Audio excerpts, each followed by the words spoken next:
Today I want to take you into the shade and tell you the story of Bloodroot. Bloodroot is one of my favorite plants, not because I use it all the time or even especially because of its properties in the body. It is a pretty plant, but I love the story that is attached to a structure on its seed. And it's a story that I use a lot when I'm teaching young children. So here goes. Bloodroot has a seed that drops from the plant intact and has a fleshy little, actually it looks kind of gelatinous and juicy. It has this little strip of gelatin attached to the side of the seed, and it is made up of lipids and starch and sugars, and it attracts ants, which is a good thing for the plant. It is a strategy. It's a good mutual relationship that's going on between the ant and the plant, because the plant needs the ant and the ant is getting a treat. That little strip of gelatin is actually an ant snack, and it attracts the ants that are going along the forested, moist area where the bloodroot lives, and they want this snack, and so they take the seed down into their nest, and at that point they're going to eat the Eliasome, and that doesn't hurt the seed at all. It's a completely separate structure. Once they have eaten the Eliasome, the seed is useless to them, but the seed is viable and ready to be planted, which the ant actually now does. They take it and put it on their compost pile, per se.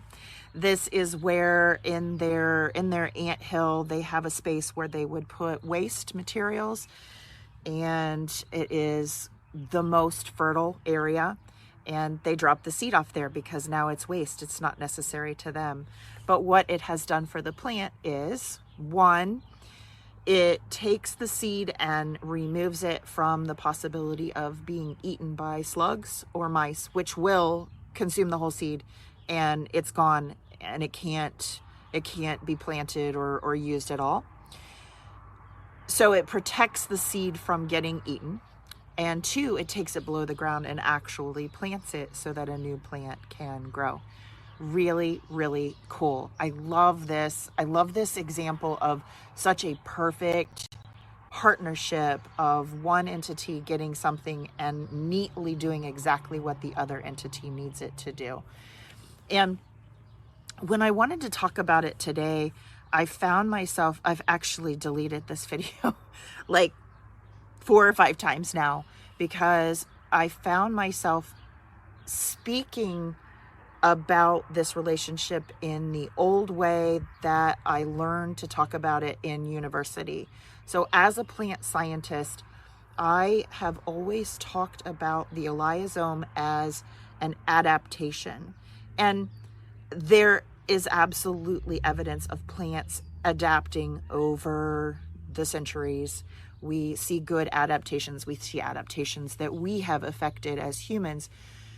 So this is not to say that we don't have plants that adapt. I think God created all life to be able to adapt and be resilient, and plants have morphology that they add on that is done because of stressors in the environments, and this is all true.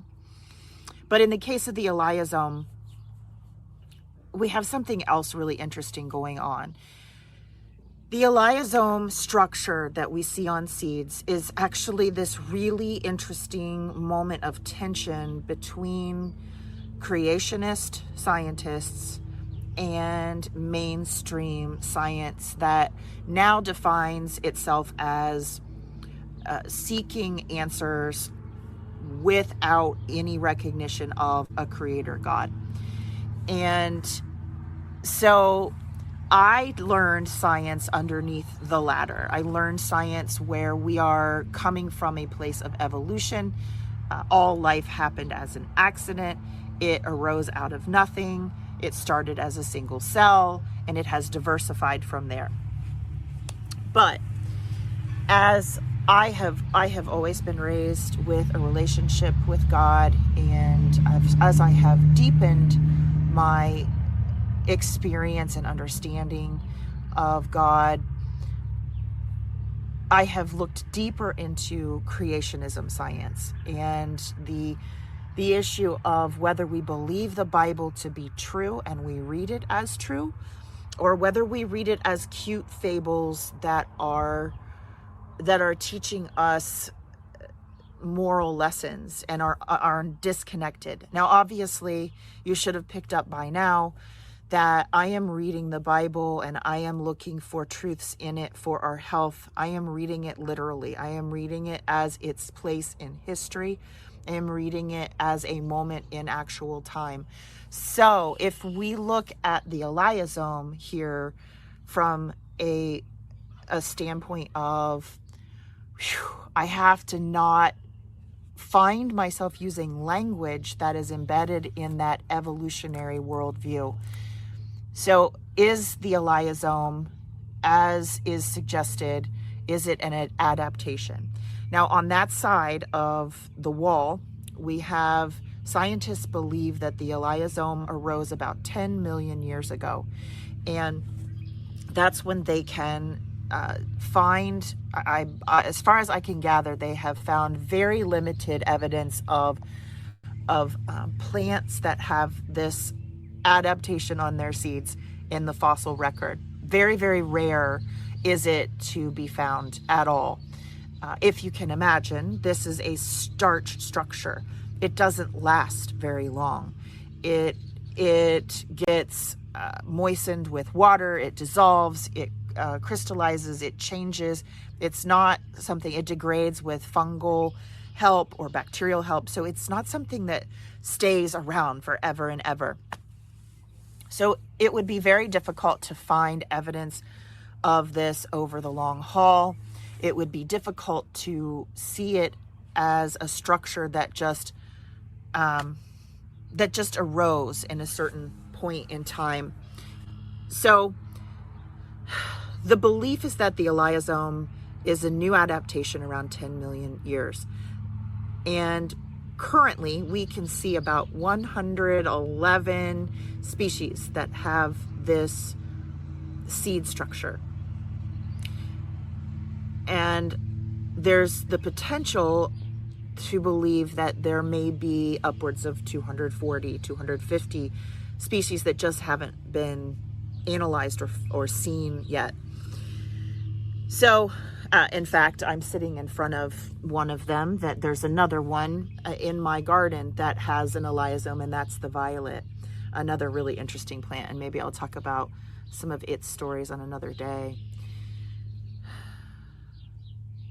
The idea is that from an evolutionary standpoint, we've got all of these species that have adapted at the exact same moment in history. They've adapted this structure on the seed due to some sort of environmental pressure that they're all experiencing.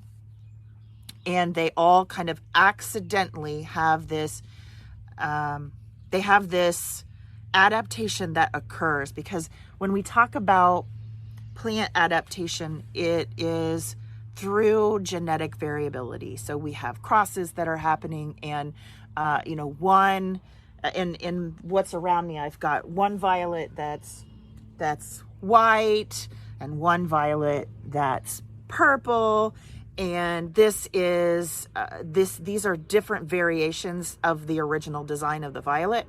And maybe for some reason the purple is more successful, and so the purplish white kind of goes by the wayside over hundreds of years because there's some reason why this white doesn't survive in the environment. And that's how plant adaptation is happening in reality. It does happen, but this is the evidence that we are supposed to use for evolution. So Eliasomes are believed to be an example of convergent evolution. The idea that many different organisms that are unrelated, that do not have the same family tree. They don't come from similar families in the way that we structure life. They don't have anything in common, but they have some sort of similar stressor that causes them to create a strategy for survival that is common across all of them. Now, this to me seems like it might be logical if all of those plants that are unrelated to one another are living in a similar environment. Maybe it's a little more plausible, but here you have 111 known species from, I think, about 60 to 70 different genre, and then I forget how many different. These are multiple, very divergent plants across the planet. They aren't all in the same environment. Some of the plants that have Eliasomes live in a situation like my front flower bed.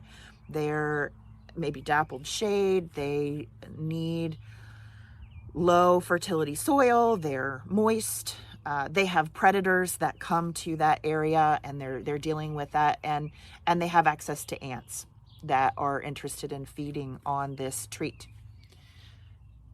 But a lot of the other ones are in desert areas or very hot spaces on the planet, very dry spaces, very different soils, different rock powders in the soils, different nutrition.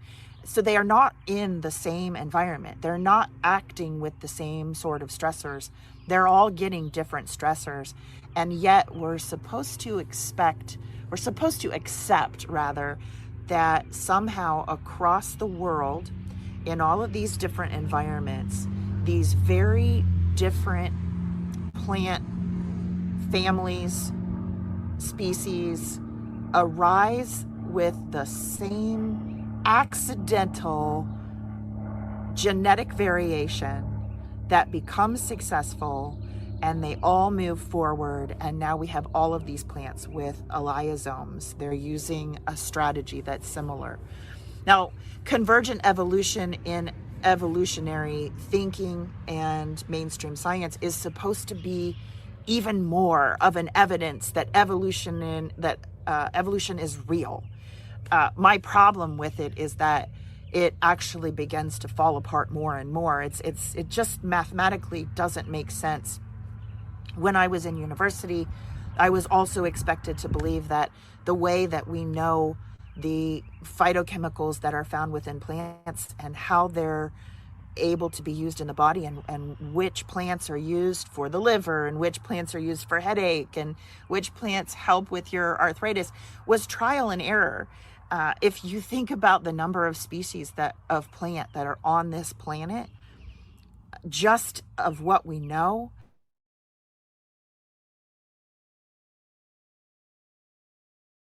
species every day, it is,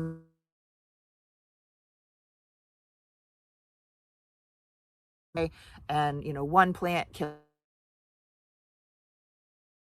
that one anymore. Maybe we should try this one. Oh, look, my head feels better. That one is for headache.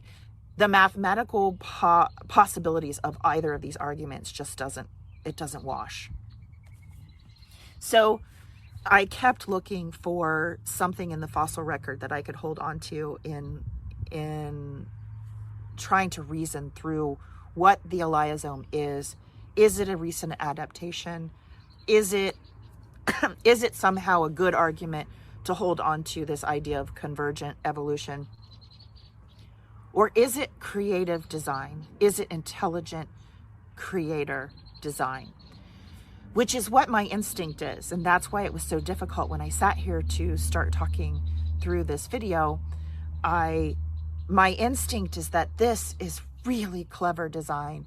It is absolutely evidence of a loving creator God that makes sure that every organism can work. There's co-creation, there's cooperation, that there's competition. And some of these seeds are going to get eaten by slugs and mice.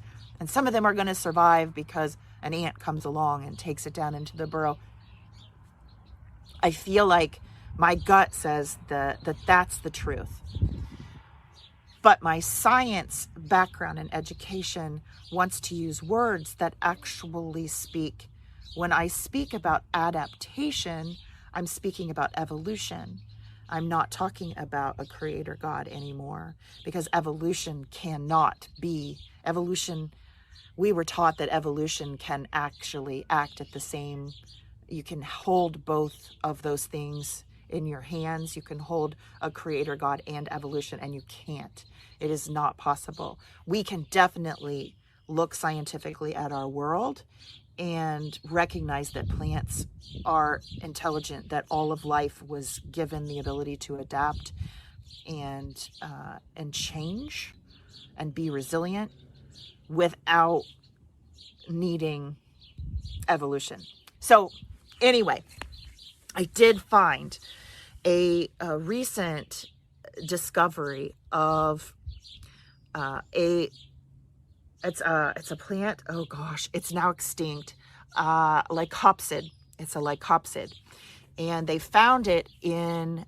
There are issues whether you believe in old Earth or new Earth. It's something to really look into, where you stand in that.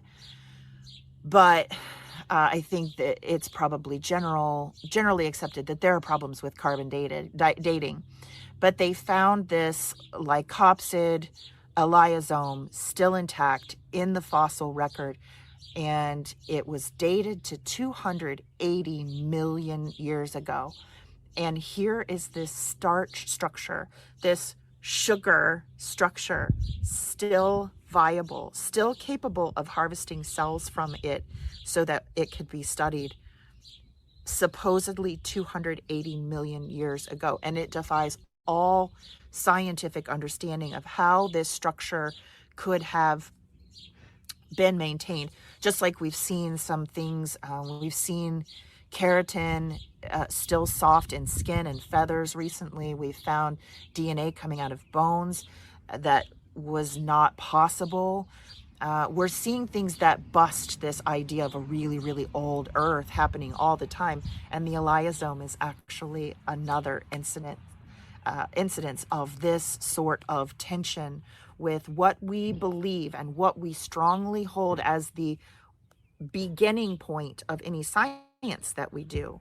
Because now we refuse to do science that acknowledges a creator God, because that creates a bias. That's the idea, is that creates a bias.